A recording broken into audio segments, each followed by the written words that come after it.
আজি এটা মোৰ অতিকৈ প্ৰিয় কাৱৈ মাছৰ সুন্দৰ ৰেচিপি লৈ আহিছোঁ। প্ৰথমতে এয়া মাছবোৰ ধুই ল'লোঁ আৰু কাটি ল'লোঁ এইদৰে। কাৱৈ মাছ ফ্ৰাই খায়ো ভাল লাগে নহয় জানো, আৰু তাতোকৈ বেছি ভাল লাগে পুৰা চাটনি বনাই খাই। মই তাৰ বাবে দুটা মাছ ল'লোঁ পুৰিবলৈ আৰু বাকীকেইটা ফ্ৰাই কৰিছোঁ। এখন টাৱা লৈছোঁ, এইদৰে মাছ আৰু নহৰু আদা জলকীয়া এইদৰে মই পুৰি ল'ম টাৱাতে। এইদৰে আৰু ইলুটি কৰি থাকিব লাগিব সিজিবৰ বাবে। জলকীয়া খোৱাসকলে বেছিকৈ দিব পাৰে দেই।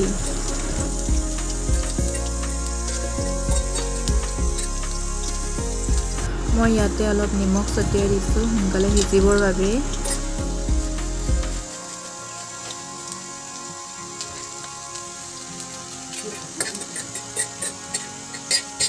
এইবিলাক প্ৰায় সিজিছেই।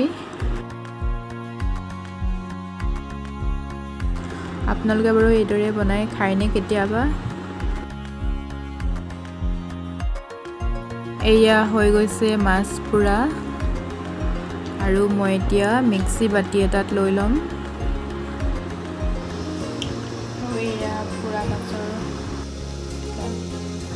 আৰু ইয়াৰ লগত মই দিছোঁ নৰসিংহ পদিনা।